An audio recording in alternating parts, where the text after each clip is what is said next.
जम्मू कश्मीर में सरकार बन चुकी है। जम्मू कश्मीर को नया चीफ मिनिस्टर मिल चुका है। जम्मू कश्मीर की कैबिनेट का विस्तार भी हो चुका है। जम्मू कश्मीर के चीफ मिनिस्टर पहला रेजोल्यूशन पास कर दिल्ली पहुंचकर मुलाकात कर वापस जम्मू कश्मीर भी आ चुके हैं। लेकिन शायद जो वादे इलेक्शंस के दौरान अपने मैनिफेस्टोज के अंदर तमाम पॉलिटिकल पार्टीज ने किए थे, उन वादों को याद कराने का वक्त आ चुका है। क्योंकि भाजपा हो, कांग्रेस हो, नेशनल कॉन्फ्रेंस हो, पीडीपी हो, बाकी अन्य दल हों, हर किसी ने जिसने मैनिफेस्टो अपना लॉन्च किया उसमें ये कहा कि हम जो है जैसे ही सरकार में आएंगे, किसी ने कहा पहली कैबिनेट के अंदर ही रेगुलेशन की पॉलिसी लाई जाएगी और डेली वेजेस को जो है कैजुअल लेबर या फिर नीड बेसिस वर्कर्स जो हैं उनके हक में फैसला होगा और सबको जो है वो नियमित किया जाएगा, इनकी परमानेंट कर दिया जाएगा।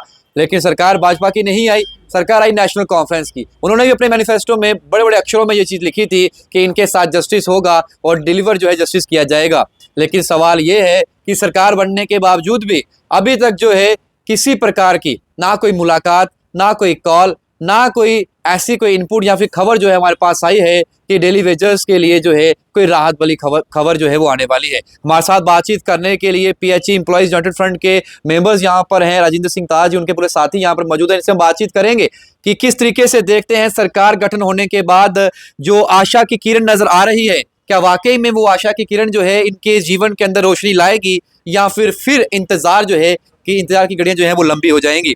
राजेंद्र जी, पहले आपसे पास आता हूँ। एक चीज बताइए, सरकार बन चुकी है, मैनिफेस्टो तमाम पार्टीज ने दिया था और हर किसी ने आप लोगों का जिक्र किया था।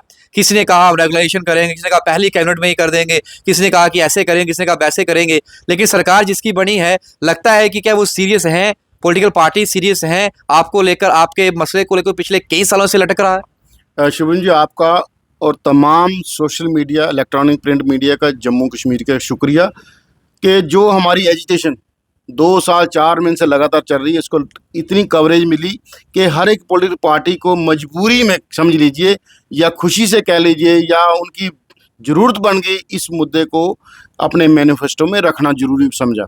और हम भी आज ये चाहते हैं कि 90 के 90 एमएलए जो वो सब के सब मिलके इस मुद्दे पे सरकार का साथ दें, सरकार भी ईमानदारी से इस मुद्दे को हल करे। हमारा जैसे अब उम्मीद तो 10 साल के बाद इलेक्टेड गवर्नमेंट आई है, तो इलेक्टेड गवर्नमेंट से आपका राब्ता कायम करना थोड़ा इजी रहता है।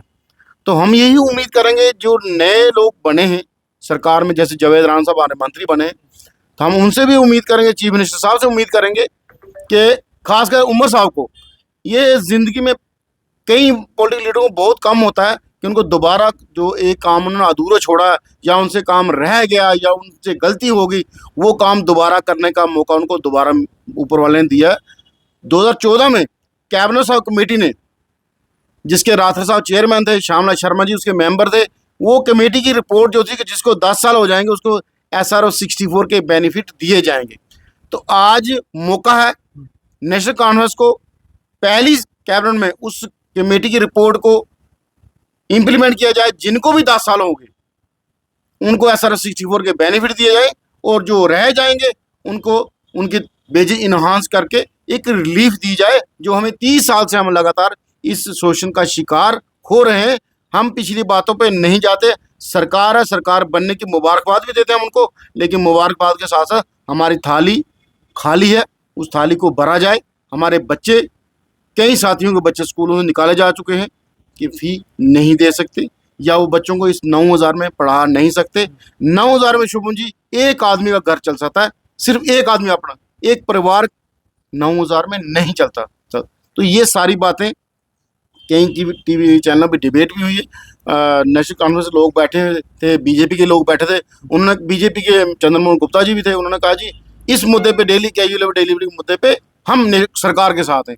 तो अब देखते हैं सरकार कब हमारे मुद्दे को हल करने की पहल करती है और उस पहल को कौन कौन पॉलिटिकल पार्टी सपोर्ट करती है। जैसे सरकार ने एक पहल की कि 90 स्कॉर्पियो 90 एमएलए की नई स्कॉर्पियो आ रही हैं, तो उसी तरीके से हमारे मुद्दे पे भी 90 के 90 एमएलए इकट्ठे हों। ये एक ह्यूमन इशू है, इंसानी मुद्दा, और इस मुद्दे को इंसानी रूह की नजर देख के इसको हल किया जाए। जैसे सरकार बनी है, जो मंत्री भी आपके वाकई बनाए गए हैं, क्या कोई कॉल आया है आपको अभी तक या फिर आपको अपने डेलीगेशन को बुलाया गया है कि आप आइए बातचीत करते हैं इस मुद्दे को लेकर? क्योंकि मैनिफेस्टो में तो रखा गया था आप लोगों को। देखिए अभी तक तो बुलावा, डायरेक्ट बुलावा नहीं है, ऑफिशियल कह लीजिए। आप पहल कर रहे हैं जाने की?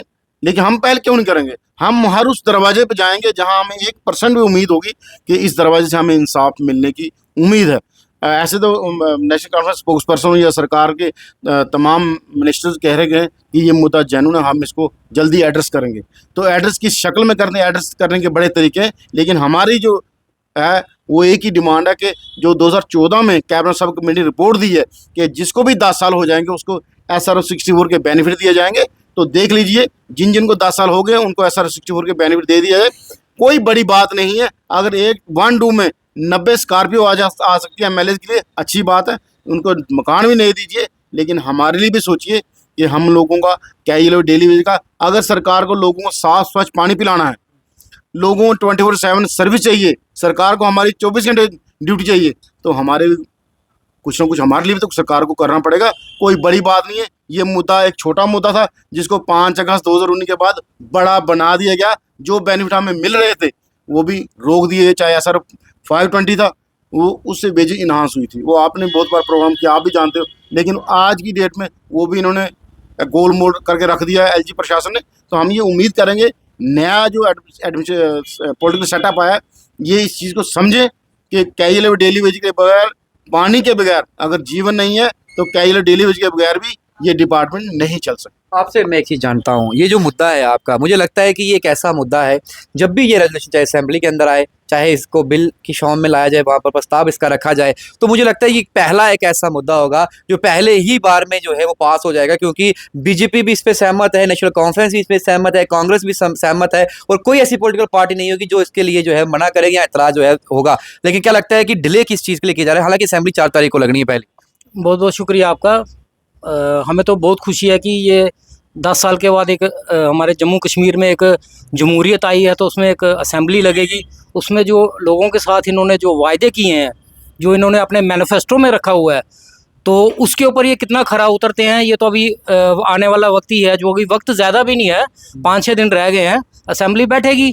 तो देखिए, इसको एक मुद्दा ना समझते हुए, ये एक इंसानियत के तौर पे ये एक जेन्युइन डिमांड, जो कि आज से नहीं, आज देखिए कि 25 साल से भी ऊपर हो गए हैं जिन लोगों ने अभी सर्विस दे दी है, और वो डेली वेजर, अभी तक वो डेली वेजर ही हैं।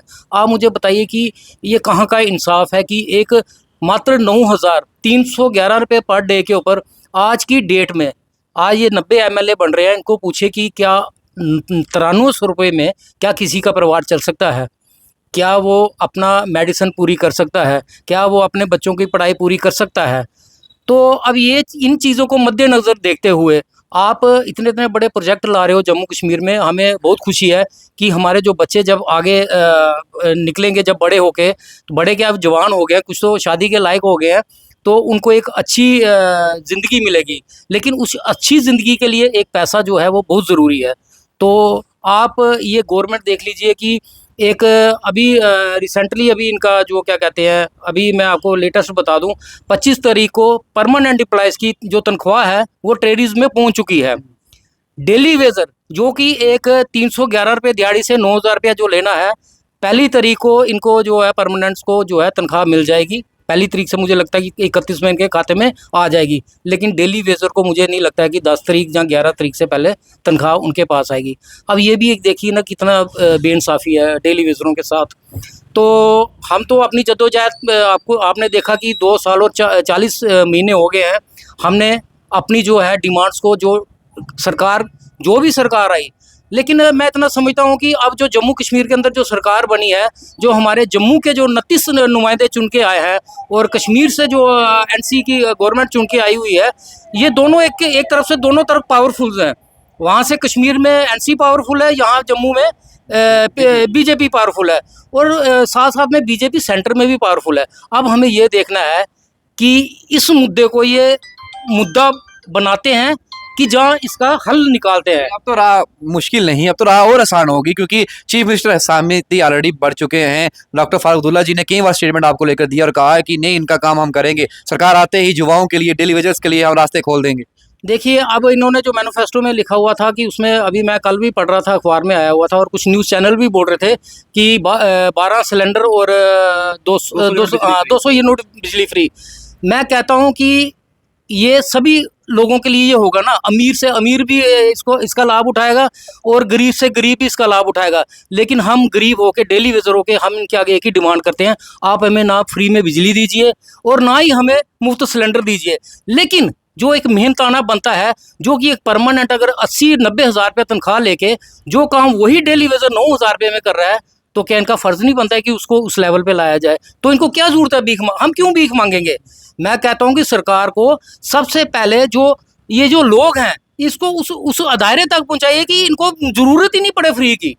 ठीक है ना, हम क्यों फ्री में लें? फ्री की आदत अच्छी नहीं है, हमारी आगे वाली जनरेशन को भी फ्री की आदत मत डालिए। हम कहते हैं कि जितना भी बेरोजगार युवा है हमारे जम्मू कश्मीर के अंदर, उनको एक अच्छी सैलरी दिलवाइए, उनको एक अच्छा रोजगार दिलवाइए, जो कि एक मेन मुद्दा है। अगर रोजगार अच्छा होगा, उसको सैलरी अच्छी मिलेगी, तो ये सारे मुद्दे आहिस्ता आहिस्ता खत्म हो जाएंगे।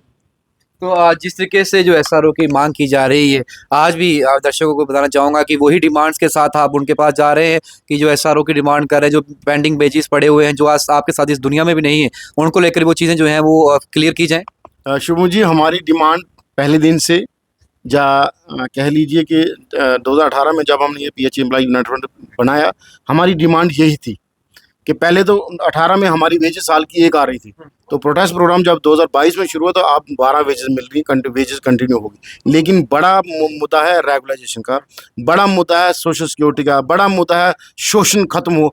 समाज आर्थिक और सामाजिक तौर पे हम पिछड़ गए हैं, हमारे बच्चे उस लेवल पे नहीं जा सके जहाँ वो जाने चाहिए थे।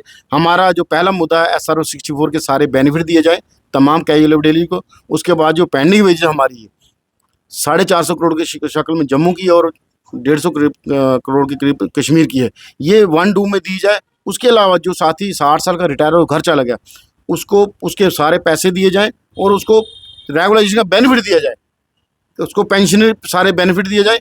चौथा, हमारा साथी जो इस दुनिया को छोड़ के चला गया, उसके परिवार के एक सदस्य को परमानेंट जॉब दी जाए। यही हमारी 4 डिमांड पहले भी थी, आज मुख्य डिमांड है। हम सरकार से ये उम्मीद करेंगे कि दीपावली पे आपने सबको तोहफे दिए, आगे कोई त्यौहार आने वाला जो, उस त्यौहार पे हमें कोई तोहफा दे दीजिए। हम 30 साल से सताए हुए हैं, तो हम नहीं चाहते आप भी हमें ऐसे ही सताओ। हम आपसे ये उम्मीद करेंगे, बहानाबाजी ना हो कि केंद्र नहीं कर रहा। हम इसलिए बीजेपी वालों से कहते हैं कि 90 के 90 MLA इस इंसानी मुद्दे पे, कम से कम इस मुद्दे पे, जैसे आप अपनी पे बढ़ानी हो, जैसे पहले के किसी टाइम MLA की पे 25,000 थी, फिर वो 60,000 हुई, फिर वो 80 हुई, फिर 1,60,000 हुई। ये उस मुद्दे पे सब लोग इकट्ठे हैं। खुद बेनिफिट लेना हो तो ये टेबल थपथपाएंगे असेंबली में, लेकिन जब इंसानी मुद्दा किसी, जैसे हमारा क्या गरीबों का मुद्दा है, क्या लेबर का डेली वेज का है, तो उस टाइम ये अलग अलग राग अलापते हैं। तो हमारा आपके माध्यम से 90 के 90 MLA को निवेदन है, इस मुद्दे को, आप लोग भी पानी पीते हो, आप लोग सुबह का जो दिनचर्या शुरू होती है पानी शुरू होती है और सोने तक पानी का इस्तेमाल होता है, तो उन लोगों का भी ख्याल करिए जो 9,000 में अपने परिवार कैसे चलाते हैं। आपके माध्यम से 90 के 90 MLA को दीपावली की मुबारक, या आपने अभी तक हमारे लिए कुछ नहीं किया, क्या ये लोग डिलीवरी के, लेकिन आप आगे आपके पास मौका है, आप कीजिए, जल्दी हमारा मसला हल करवाइए। कोई बड़ी बात नहीं है, मसला हल हो सकता है, ये बड़ा मसला नहीं। चलिए, बहुत बहुत शुक्रिया आप लोगों का हमारे साथ बड़े रहने के लिए। तो PHE employees United front Jammu province की बात करूं तो उनके तमाम मेंबर्स इस समय देख सकते हैं कि ये वही कमरा है, और मुझे याद है कि लगभग 2 साल ये कह रहे हैं और इतना ही समय हमें भी हो चुका है इन्हें कवर करते हुए, और इसी रूम के अंदर, और यही बाहर ग्राउंड है। कभी सड़कों के ऊपर डंडे भी खाए, लाठियां भी खाई, बेहोश भी हुए, घायल भी हुए, पुलिस के साथ जो है बहस भी हो गई क्योंकि वो भी अपना ड्यूटी कर रहे थे, बीच में बड़े सारी बातें हुई, वो तमाम चीज़ें हमने आप तक पहुँचाई हैं। लेकिन सवाल यही है कि जिस तरीके से उन्होंने कहा कि इंसानियत का मुद्दा, और मुझे लगता है कि अगर ये बिल पास होता है, ये रेजोल्यूशन पास होता है और ये लॉ बनता है और कोई पॉलिसी आती है इनको लेकर, कोई बीच का रास्ता निकलता है जिसमें इनके जो 4 डिमांड्स है और जो सरकार भी पहल करती है, तो मुझे लगता है कि ये पहली बार होगा कि इसमें वाहवाही नहीं होगी, इसमें दुआएं होंगी, और दुआएं होंगी वो तमाम परिवारों की, तमाम बच्चों की, तमाम उन लोगों की जो आज दुनिया में भी नहीं है, इनके साथी जो इस दुनिया को छोड़ कर चले गए, उन सभी परिवारों की दुआएं जो हैं इस सरकार को मिलेंगी। हालांकि जो रिस्पांस लग रहा है और जिस तरीके से एक्शन मोड में नजर आ रहे हैं चीफ मिनिस्टर, वो पॉजिटिव रिस्पांस हमें भी लग रहा है, और एक माहौल एक अच्छा लग रहा है कि हमें लग रहा है कि आने वाले समय में कुछ अच्छा होगा इन लोगों के लिए, और इसी आशा और उम्मीद में हम भी जो है ये वेट कर रहे हैं कि कब वो दिन आएगा, कब हम यहाँ जहाँ पहुंचेंगे, इन सभी के लोगों के चेहरों के ऊपर जो है वो खुशी होगी और ये एक दूसरे का मुंह मीठा करवा रहे होंगे। और जब अगली बार दीपावली आएगी तो ये भी अपने परिवार के साथ जो है दीपावली हर्षोल्लास के साथ मनाएंगे, जिस तरीके से आप सभी लोग अपने घरों में बैठ कर इनको आज देख रहे हैं और पिछले 2-2.5 साल से देख रहे हैं। शायद आपको लग रहा होगा कि एक तमाशा चल रहा है और ये तमाशा किसी और ने नहीं बल्कि इसी डिपार्टमेंट ने जिसमें ये इतने सालों से काम कर रहे हैं, इन्होंने इनका बना के रख दिया है। आप भी अपने कमेंट सेक्शन में रखिएगा, वीडियो को जैसा शेयर करिएगा। तो रखे साथ शुभम लंगे परफेक्ट टाइमलाइन न्यूज़ के लिए। जय हिंद।